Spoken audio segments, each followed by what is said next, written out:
Ari paneh kilau memanca, bayang terserak di udara, jalih sagalo puncak gunung, kanai cahayo matahari. Alhamdulillah alladzi arsalnaka syahidan wa mubasysyiran wa nadhira wa da'iyan ila Allahi bi'idnihi wa sirajan munira wa basyiril mu'minina bi anna lahum minallahi fadlan kabira. Ashhadu an la ilaha illallah wa ashhadu anna Muhammadar Rasulullah sallallahu alaihi wasallam basyiran wa nadhira. Amma ba'du fa ya ibadallah, inni usikum wan nafsi wa iyaya bitaqwallah wa ta'atihi faqad fazal muttaqun. Ittaqullaha haqqa tuqatih wa la tamutunna illa wa antum muslimun. Qala Allah subhanahu wa ta'ala fi kitabihil karim, a'udzu billahi minasy syaithanir rajim, bismillahirrahmanirrahim. Wasari'u ila maghfiratin min rabbikum wa jannatin arduhas samawati wal ard u'iddat lil muttaqin. Kaum muslimin, bapak-bapak, sahabat-sahabatku, anak cucuku generasi muda Islam, rahimakumullah. Alhamdulillah sampai siang ini kalau kita lihat keluar, ari paneh kilau memanca, bayang terserak di udara, jalih sagalo puncak gunung, kanai cahayo matahari. Maka bisa kita simpulkan gurindam Minang itu bahwa bumi ini terang benderang karena cahaya matahari yang dipancarkan oleh Allah. Kita mohon kepada Allah, hati kita diterangi pula dengan nur Allah sehingga kita mendapat hidayah. Hati yang tadinya gelap, tidak tahu arah, hati yang selalu membelakang kepada aturan Allah, dengan hidayah maka hati itu akan terang, maka kita akan patuh kepada Allah sampai roh itu keluar dari badan. Mudah-mudahan seluruh kita yang hadir ini selalu dibimbing oleh Allah dengan hidayahnya seperti matahari menyinari bumi ini. Amin ya rabbal alamin. Setelah kita bersyukur kepada Allah dengan puji yang setinggi-tingginya, syukur yang sedalam-dalamnya atas segala macam nikmat yang tidak bisa kita hitung. Yang paling tinggi sekali nikmat Allah itu adalah kesehatan dan hidayah. Kalau hidayah kita dapatkan, rohani kita sehat. Kalau rohani telah sehat, jasad kita akan sehat. Jadi menurut Islam, kaum muslimin, rohani dulu yang sehat, baru jasmani sehat. Tapi menurut orang olahraga, jasmani sehat, baru sehat pula mental di dalam. Jadi jauh bedanya dengan apa yang dikatakan Islam. Dalam waktu yang pendek, sebab khutbah Jumat ini tidak boleh panjang, Kita sudah bacakan sebagai dasarnya Al-Quran surat Ali Imran ayat 133. Apa arti dari ayat itu? Begitu cintanya Allah kepada kita manusia ini, kalau kita lupa minta ampun, diingatkan oleh Allah. Wasari'u, bersegeralah kamu. Yang menurunkan ayat itu Allah. Bersegeralah kamu mohon ampun kepada Tuhanmu. Karena apa?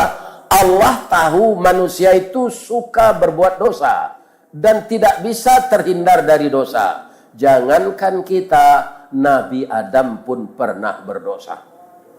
Sehingga dosa yang beliau lakukan itu menyebabkan Allah berkehendak beliau beranak berpinak itu tidak di surga tapi di bumi.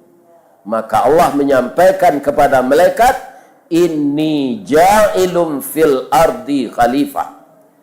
Kaum muslimin, satu kesalahan beliau terusir ke muka bumi ini. Yang patut kita pikirkan, kita berapa kali membuat kesalahan. Apakah kita pantas masuk surga? Ini pertanyaan yang akan kita tindak lanjuti kepada diri kita masing-masing. Nabi Adam setelah bersalah itu kemudian bertaubat. Apa katanya? Rabbana zalamna anfusana wa illam taghfir lana wa tarhamna lanakunanna minal khasirin. Artinya sudah sama kita pahami ini. Kalau ada yang lupa, ya Allah, kami berdua suami istri telah menganiaya diri kami. Seandainya engkau tidak mengampunkan kami dan tidak belas kasihan kepada kami, jadilah kami orang yang merugi. Setelah minta ampun itu, walaupun umur beliau 750 tahun, ada ahli tafsir mengatakan 850 tahun, tidak ada beliau membuat dosa lagi. Hanya satu kali itu dan taubat. Apakah kita manusia biasa ini setelah minta ampun ada lagi melakukan kesalahan? Saya yakin. Karena sekarang dunia yang maju ini, walaupun dosa itu tidak disebabkan oleh kita, tapi disebabkan oleh orang lain. Maka sambil mendengar khutbah ini, di dalam hati saya anjurkan, Bapak tetap membaca Astaghfirullah wa atubu ilaih. Astaghfirullah wa atubu ilaih. Andaikan umur panjang singkik pemintu hari patang matahari turun, meninggal kita dalam salat Jumat ini, tapi lidah kita beristighfar, maka Allah akan mengampunkan kita. Di dalam ayat yang kita bacakan tadi, orang yang telah diampunkan oleh Allah disuruh bersegera minta ampun, maka Allah sesudah itu menyusun ayat, orang yang telah diampunkannya, wa jannatin arduhas samawati wal ard. Orang itu akan dimasukkan ke dalam surga. Selama ini mungkin kita mendengar surga itu jannatu adnin tajri min tahtihal anhar. Ini sering kita lihat. Tapi tidak diberitakan oleh Allah berapa luas surga. Hanya Allah mengatakan seluas langit dan bumi. Manusia dikasih ilmu oleh Allah, termasuk orang astronomi, orang ilmu falak, itu yang mengajarkan Allah. Allamal insana ma lam ya'lam. Allah mengajarkan manusia itu berbagai ilmu, ilmu biologi, ilmu kimia, ilmu matematik, itu semuanya Allah yang mengajarkan kepada manusia. Kaum muslimin, menurut orang yang mendalami ilmu astronomi, berapa luasnya langit dan bumi yang surga seluas itu? Kalau dibikin kendaraan secepat cahaya, berapa kecepatan cahaya? 3.334 km per detik, bukan per jam, per detik. 3.334.000 km per detik. Dibikin kendaraan secepat itu, kemudian disuruh mengelilingi surga.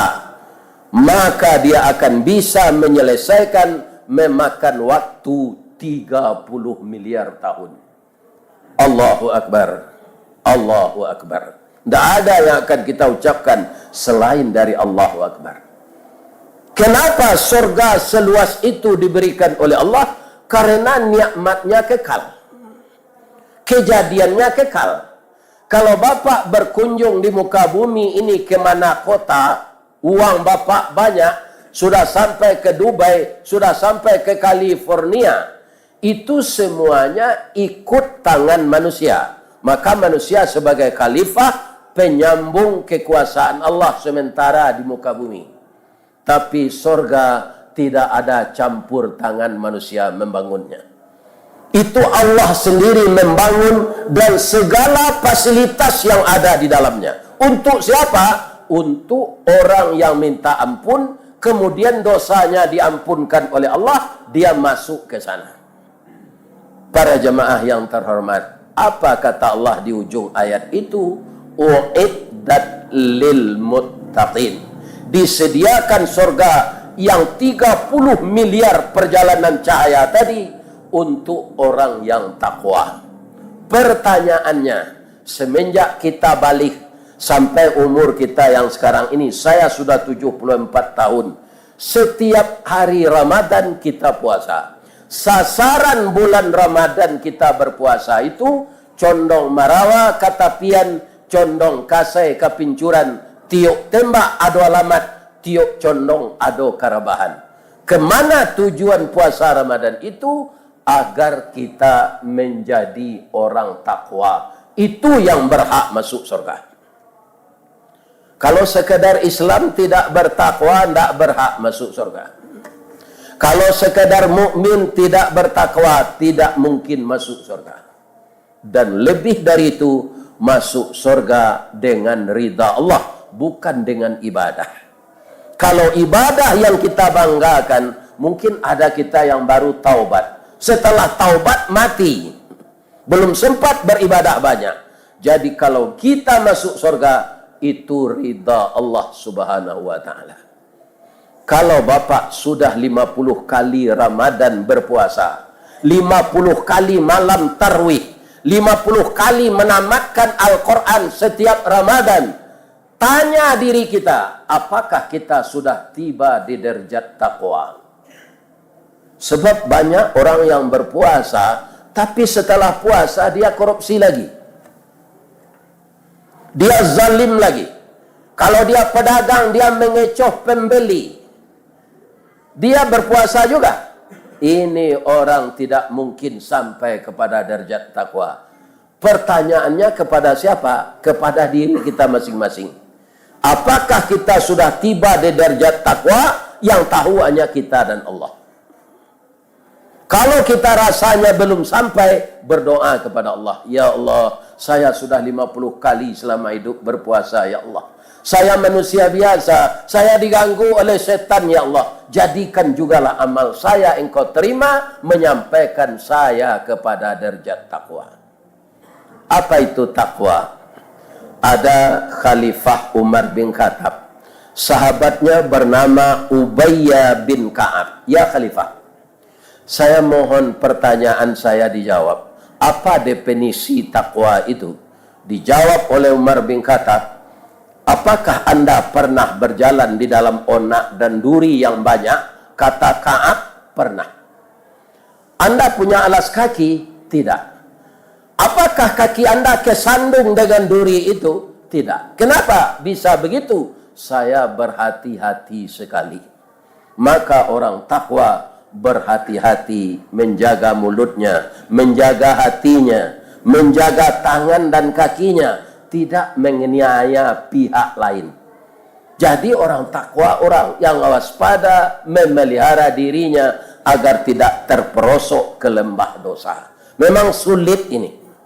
Namun Allah pengampun. Makanya kita terus baca setiap saat astaghfirullah wa atubu ilaih. Astaghfirullah wa atubu ilaih.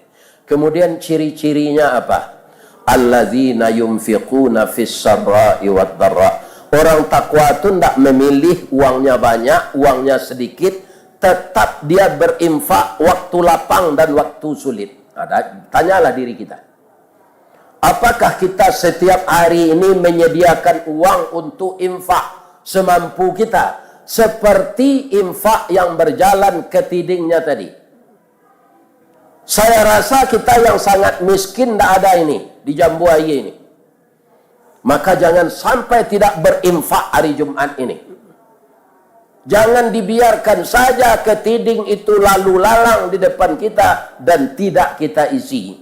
Karena apa? Orang takwa, orang yang berkesinambungan berinfak, walaupun uangnya banyak atau uangnya sedikit. Itu yang pertama. Yang kedua, wal kaziminal ghaiza. Sanggup mengendalikan marah. Kata orang kita, indak pembangih. Orang takwa itu sabar bisa mengendalikan emosi. Itu orang takwa. Kita lihat jalan macet di hari raya ini. Ada orang yang bawa motor itu, bawa mobil itu, karena tidak sabar berkelahi. Coba bayangkan.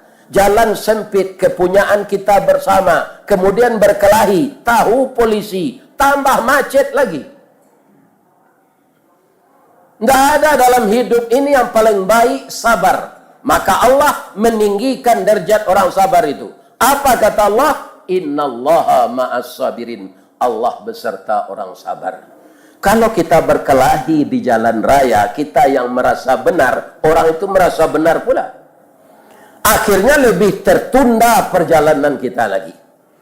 Jadi jalan macet bukan jalan kita sendiri, tapi jalan umum, jalan bersama. Banyaklah kesabaran karena orang takwa adalah orang yang sabar. Yang ketiga, ciri-ciri orang takwa wal afina anin nas. Bukan menunggu orang yang bersalah minta maaf. Sebelum orang yang bersalah itu minta maaf, dia sudah maafkan. Kenapa? Orang takwa itu dia tahu Allah saja yang punya segalanya mau mengampunkan manusia. Kita tidak punya segalanya kok mendendam kepada orang yang salah. Maka jangan mendendam kepada orang yang salah. Walaupun dia gengsi minta maaf kepada kita, kita pernah dizaliminya, maka kita memaafkan. Itulah yang tinggi sekali derajatnya. Wallahu yuhibbul muhsinin. Allah sangat suka dengan orang berbuat baik. Jadi orang pemaaf tanpa menunggu orang minta maaf, itu orang berbuat kebaikan. Allah sangat cinta kepadanya. Mudah-mudahan jamaah Masjid An-Nur ini dikelompokkan oleh Allah menjadi orang takwa, selalu tabah dan sabar, berinfak ketika lapang dan sempit, dan suka memaafkan kesalahan orang lain. Fa'tabiru ya ulil absar la'allakum turhamun.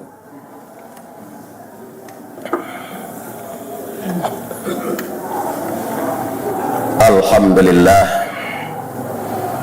alladzi arsala rasulahu bil huda wa dinil haqq liyudhhirahu 'alad dini kulli wa kafa billahi syahida. Asyhadu an la ilaha illallah wahdahu la syarikalah wa asyhadu anna Muhammadan abduhu wa rasuluh. Allahumma salli ala Muhammad wa ala ali Muhammad. A'udzu billahi minasyaitonir rajim. Bismillahirrahmanirrahim. Wa mal hayatud dunya illa la'ibun wa lahwun walad darul akhirah khairul lil ladzina yattaqun. Tiadalah kehidupan dunia ini permainan dan senda gurau saja. Karena dunia permainan dan umur kita terbatas, kita tidak dilarang bermain, tapi jadilah pemain yang diredai Allah. Menang dalam permainan bukan di garis start, tapi di garis finish. Rantak penyudai tanun, kilik penyudai hujan, rantak galanggang dan kausai. Ketika roh kita akan keluar dari badan, saat itu kita menjadi orang yang menang. Itulah kemenangan yang sebenarnya. Semoga kita menjadi pemain yang meraih kemenangan. Innallaha wa malaikatahu yusalluna 'alan nabi ya ayyuhalladzina amanu sallu 'alaihi wa sallimu taslima. Allahumma salli ala Muhammad wa ali Muhammad kama sallaita ala Ibrahim wa ali Ibrahim wa barik ala Muhammad wa ali Muhammad kama barakta ala Ibrahim wa ali Ibrahim innaka Hamidum Majid. Allahumma ighfir lil mu'minina wal mu'minat wal muslimina wal muslimat al ahya minhum wal amwat innahu qaribun mujibud da'wat ya qadiyal hajat ya rabbal alamin. Rabbana waghfir lana dhunubana wa liwalidina warhamhum kama rabbawna shighara. Rabbana atina fid dunya hasanah wa fil akhirati hasanah wa qina adzabannar walhamdulillahi rabbil alamin. Aqimissalah.